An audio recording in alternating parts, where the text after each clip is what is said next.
Alex Tavares, eu sou doutor em modelagem e tecnologia para o meio ambiente aplicado em recursos hídricos, mestre em modelagem computacional. E hoje eu vou falar de uma estrutura de dados muito utilizada na programação em Python, que é a tupla. No vídeo anterior eu falei das listas, né? E agora vou abrir aqui um novo arquivo de texto. Deixa eu só renomear aqui, eu vou renomear como tupla.py. Bom, as tuplas são estruturas de dados que armazenam múltiplos valores de forma ordenada, só que ela é imutável, ela não pode ser alterada após a criação, né? Tuplas são criadas utilizando parênteses ou simplesmente separando os elementos por vírgula, né? Então vamos criar uma tupla aqui para a gente ver como seria isso. Tupla igual a 1, 2, 3, 4, 5. Tá aqui, ó, criei uma tupla, certo? Vou chamar de tupla 1, tá? Mas eu posso criar uma outra tupla chamada tupla 2, certo? Que não necessariamente a tupla ela precisa ter um tipo de elemento específico, né? Ela pode ter elementos de diferentes tipos de dados, né? Uma tupla pode conter diferentes tipos de dados, né? Então eu posso colocar aqui um inteiro, colocar aqui uma string, um float, versão que eu estou usando aqui Python 3.12, um booleano, certo? Criei uma tupla com diferentes tipos de dados. Uma terceira tupla, então, como eu falei, a tupla ela pode usar parênteses ou simplesmente se você separar os elementos por vírgulas. Então eu tenho aqui uma terceira tupla, certo? Uma tupla vazia, vou chamar de tupla vazia, é igual abre e fecha parênteses, certo? Uma tupla unitária,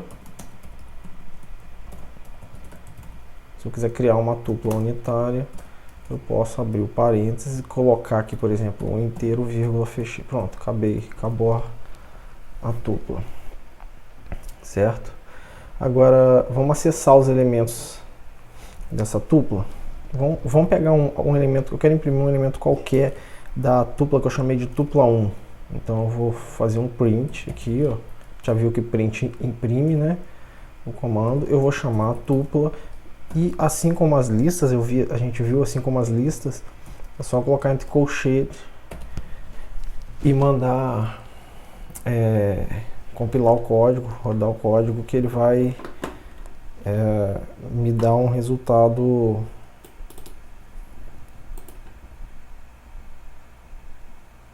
da tupla na posição 0. Desculpa, né? Tupla é importante a gente sempre errar, né? Pra gente conhecer os erros. Ele tá me dando um erro de nome. Tupla não é definido. De fato, eu não defini nenhuma tupla. Eu defini tupla 1, tupla 2, tupla 3, tupla vazia e tupla unitária. Então aqui eu quero pegar o elemento 0 da posição 0 da tupla 1. Né? Então ele vai imprimir para mim aqui o número 1. Olha lá, ó. Certo? Aqui embaixo. Porque é o elemento de posição 0, é a mesma ideia de qualquer posição, né, sistema de posicionamento em programação, ela começa do 0. Como eu disse, então o primeiro elemento da tupla, assim como de uma lista, é o elemento 0, da posição 0. E o menos 1, do mesmo jeito aqui, se eu quiser imprimir a tupla 1 menos 1, ele vai me imprimir o 5 agora, porque é o último elemento dessa tupla, certo?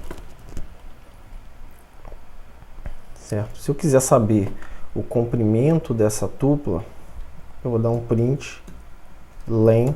Len também vai imprimir, eu acho que eu não falei no outro vídeo, mas len também imprime o comprimento de uma lista.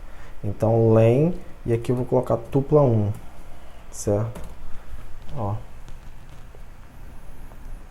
E aí ele vai me dar que tem 5 elementos na tupla 1, certo?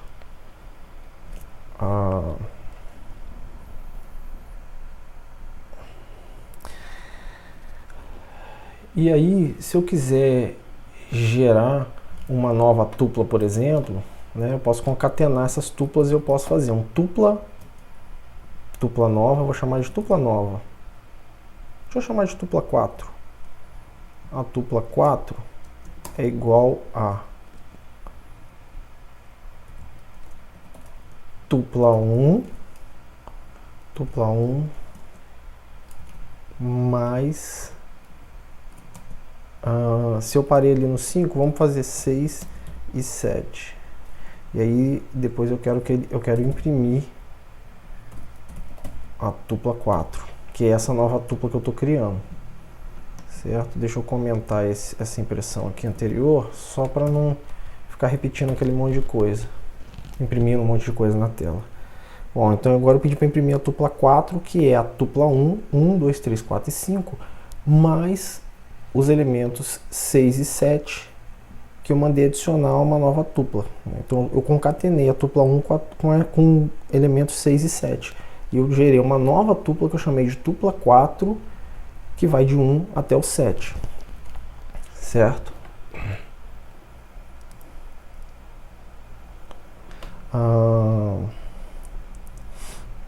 Se eu quiser, por exemplo, verificar se um valor está na tupla, certo? Eu quero imprimir, print. Quem que eu quero saber se está na tupla, por exemplo? Eu quero saber se o número 5 está na tupla 4. 5 em tupla 4.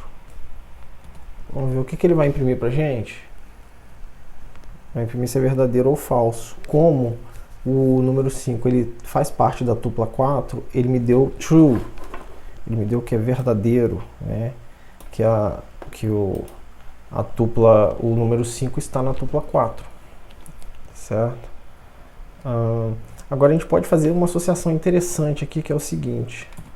Imagine agora que eu estou declarando aqui objetos igual a tupla 4.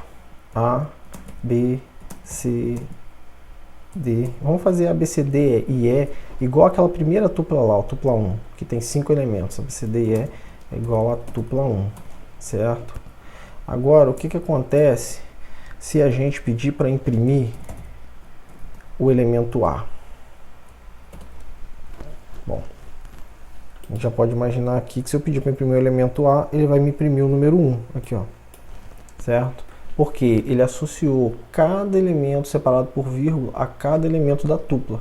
Então o A ele associou ao 1, o B ele associou ao 2 e assim sucessivamente. Ó. B, print C, print D, print E, certo? E aí para cada elemento desse ali, ó, ele vai associar a um elemento da tupla na sequência, né? Por isso que eu falei, a tupla ela é sequencial, né? Então ela é imutável, mas ela é sequencial. Então quando eu coloquei A, B, C, D e E, cada letra dessa está associada a um elemento nessa ordem na tupla 1, que eu chamei de tupla 1.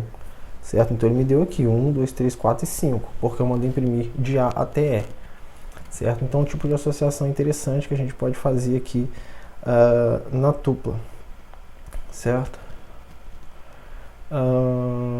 Então, como eu não estou falando ainda de laços como for, if, né, eu estou só colocando as estruturas de dados básicas, essa é uma segunda estrutura de dados muito utilizada, muito importante, né? Você pode querer utilizar uma tupla, por exemplo, se você quiser, imagine que você quer criar um campo onde você coloca todos os estados do Brasil, né? Rio de Janeiro, RJ, Espírito Santo, ES, se você colocasse a unidade federativa de todo o Brasil. Imagina, isso não muda, né? Estado do Rio, São Paulo é São Paulo, e você tem sempre a mesma quantidade. Você pode utilizar uma tupla em vez de uma lista para poder criar organizar esses dados, né? Os estados do Brasil.